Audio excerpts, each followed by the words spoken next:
Puncak ibadah haji 1447 Hijriah berlangsung hari ini dengan prosesi wukuf di Arafah sebagai inti dari pelaksanaan haji. Dan kini kita sudah terhubung bersama dengan juru bicara Kementerian Haji dan Umroh Republik Indonesia, Ihsan Marsha. Assalamualaikum, selamat sore waktu Indonesia, Mas Ihsan. Halo, Mbak Soza. Baik, Mas Ihsan, hari ini kan merupakan puncak ibadah haji dengan jutaan jemaah yang bergerak ke Arafah. Jemaah haji Indonesia sendiri ada yang juga tercatat ya sebagai yang terbesar dengan jumlah lebih dari 221.000 jemaah. Nah, pertanyaannya di tengah kepadatan tersebut, Mas Ihsan, bagaimana pemantauan yang dilakukan oleh pemerintah terhadap kondisi dari masing-masing jemaah Indonesia di fase puncak ini? Baik, terima kasih Mbak Soza dan juga pemirsa.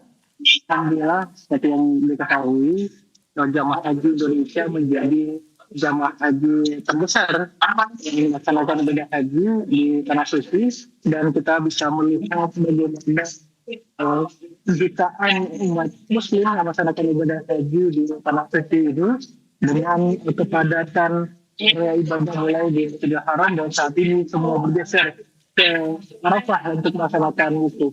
Dan tentu ikhtiar-ikhtiar dalam memberikan pelayanan terbaik bagi jamaah haji tentu harus diiringi dengan bagaimana pengawalan ataupun pengawasan terhadap jamaah kita, termasuk berbagai pengaturan operasional dalam memastikan jamaah kita dapat melaksanakan ibadah haji dengan baik, melaksanakan wukuf di Arafah hingga nanti berlanjut di Musdalifah dan juga Mina. Ada beberapa pos-pos yang sudah disiapkan dan ada markas-markas yang kita bentuk dalam memastikan pelayanan dan memastikan pengawasan terhadap seluruh jamaah kita, khususnya saat ini yang berada di Arafah. Setiap tenda ada pemantauan melalui ketua kloter, melalui koordinator markas, tiap tenda jamaah ada tentu. Ini salah satu ikhtiar yang terus kita hadirkan dan kita perkuat. Dan saat ini di belakang saya juga berkoordinasi dalam rangka melanjutkan fase selanjutnya, fase setelah ini dari Wukuf Arafah yang siap-siap bergeser menuju Musdalifah dan juga Mina. Baik, Mas Ihsan, selain yang tadi Anda sampaikan, apakah masih ada lagi mungkin terkait dengan bentuk konkret dari transformasi layanan haji yang berulang kali ya digaungkan oleh pemerintah yang juga diterapkan dalam fase Ar-Musna tahun ini? Yang paling signifikan, yang paling dirasakan oleh jemaah seperti apa?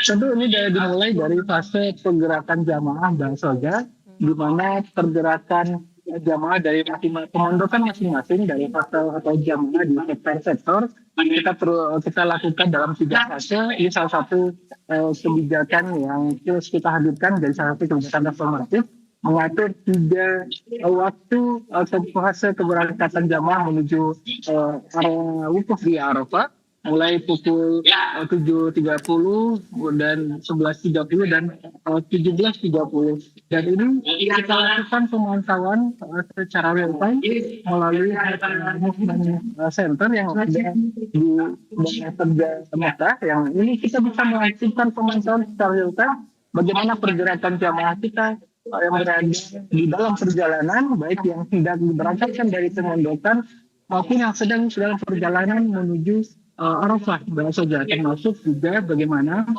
pemantauan yang kita lihat melalui kanal Haji Movement Center ini, kita bisa melihat dan memantau pergerakan. Bahkan kalau ada kepadatan di titik-titik tertentu, kita bisa memitigasi terlebih dahulu sehingga juga melalui proses yang bisa memudahkan jamaah untuk dapat sampai. Baik, nah Mas Ihsan, apakah dengan keberadaan dan penguatan yang dilakukan melalui kanal Hajj Movement tersebut, ini juga menjadi salah satu penguatan yang dilakukan oleh pemerintah ya untuk memperkuat sistem komunikasi dan pelaporan agar para keluarga dari jemaah haji di sana bisa mendapatkan kondisi informasi ya, kondisi dari anggota keluarganya secara real time juga di Tanah Suci. Berarti keluarga yang di Indonesia juga bisa mengakses gitu atau bagaimana? Ini untuk pelayanan kita masih sebatas di PPIH. Kalau untuk memantau bagaimana aktivitas petugas, aktivitas jamaah kita, memang kita bisa melalui teman-teman di lapangan banyak saja. Apakah melalui total plotter, atau juga bagaimana kita juga menghadirkan kanal aduan seperti kanal haji, bagaimana para keluarga, para jamaah juga bisa melaporkan aduan-aduan melalui kanal tersebut yang bisa diakses oleh seluruh jamaah, dan kita juga bisa langsung merespon melalui petugas haji atau PPI saja. Dan itu kita terus melakukan update-update berkaitan dengan pergerakan jamaah, operasional penyelenggaraan haji, tentu yang kita sampaikan setiap hari sehingga setidaknya dapat gambaran umum bagaimana aktivitas dari jamaah kita yang sedang melaksanakan ibadah haji di tanah suci. Baik. Nah, kemudian Mas Ihsan, informasi yang kami dapatkan juga bahwa cuaca ekstrim ini kembali melanda pada pelaksanaan haji kali ini. Nah, pertanyaannya bagaimana kondisi dari jemaah kita yang dalam kategori lansia dan juga Risti, informasi sejauh ini, apakah ada catatan signifikan dan mitigasi yang disiapkan seperti apa? Dan memang dalam penyelenggaraan haji, apalagi kita di tanah suci Arab Saudi, dalam beberapa tahun terakhir kita menghadapi fase cuaca yang cukup panas, yang bagi kita jamaah haji Indonesia tentu menjadi tantangan tersendiri. Banyak saja mengingat cuaca bahkan sampai di titik 50 derajat khususnya di Arafah seperti hari ini disampaikan oleh otoritas Kementerian Haji dan Umrah Arab Saudi yang mengingatkan agar jamaah kita selama melaksanakan ibadah wukuf di Arafah tidak keluar dari tenda-tenda, termasuk meninggalkan tenda selama wukuf di Arafah. Dan tentu berbagai mitigasi juga kita hadirkan, mulai dari edukasi terhadap para jamaah kita untuk betul-betul memperhatikan kondisi fisik, menjaga asupan cairan, jaga asupan makanan, dan juga menghindari kelelahan dengan banyak beristirahat, banyak beraktivitas, dan juga banyak menghabiskan aktivitas di tenda-tenda wukuf jamaah kita, termasuk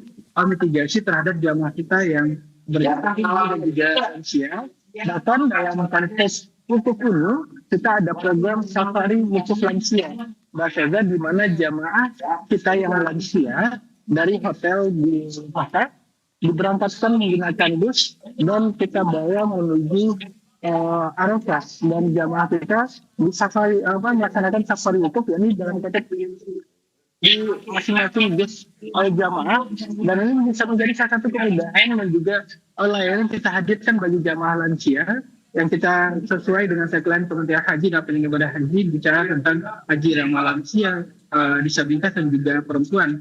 Begitu pun dengan bagaimana ikhtiar-ikhtiar yang dihadirkan memang berkaitan dengan Kementerian Haji dan Arab Saudi, khususnya berkaitan dengan jamaah yang sakit. Untuk tahun ini Arab Saudi melarang adanya safari wukuf untuk jamaah yang sakit, maka ada kebijakan badal haji bagi jamaah kita yang sakit yang saat ini berada di sejumlah rumah sakit di Arab Saudi. Baik, nah kalau begitu selain tadi kondisi kesehatan dan mitigasi yang sudah disiapkan sematang mungkin, Mas Ihsan, jika dilihat dinamika di lapangan sejauh ini, apakah sudah bisa disimpulkan titik paling rawan dalam pelaksanaan puncak haji tahun ini ada di mana sebenarnya? Baik, terima kasih Mbak Soza. Memang untuk penyelenggaraan haji yang menjadi titik krusial tentu adalah di fase puncak haji, bagaimana ini pergerakan jutaan jamaah haji mulai dari Mekah menuju Arafah ini sudah masuk di titik krusial yang akan berlanjut setelah ini menuju Musdalifah untuk bagi di Musdalifah, dan selanjutnya menuju Mina setelahnya melakukan para jamaah kita akan melaksanakan lemparan jumroh dalam beberapa hari dan ini merupakan fase-fase krusial bagaimana pergerakan jamaah haji dari seluruh dunia melaksanakan pergerakan yang luar biasa dengan kepadatan jamaah di beberapa jalur untuk menuju apakah itu Musdalifah, Mina maupun ke akses lempar jumroh ataupun jamarat. Dan ini juga kita mitigasi bagaimana pengaturan waktu-waktu yang dihadirkan bagi jamaah kita untuk melakukan pelemparan jumroh, sudah mengatur jalur-jalur yang dilewati oleh jamaah-jamaah dari Indonesia maupun negara-negara Asia Selatan lainnya, mana jalur-jalur yang digunakan bagi jamaah yang berasal dari negara-negara di Eropa ataupun negara-negara di Asia Timur misalnya, bahkan dari negara-negara di Timur Tengah. Dan tentu ini menjadi salah satu pengaturan yang kita mendorong, kita kuatkan agar terhindar dari kerawanan-kerawanan yang terjadi dalam fase penyelenggaraan haji di titik-titik tadi, di titik di mana fase kepadatan jamaah haji dari berbagai negara hadir untuk melaksanakan ibadah. Lanjutannya dari wukuf di Arafah, hingga nanti berjumlah di Mina.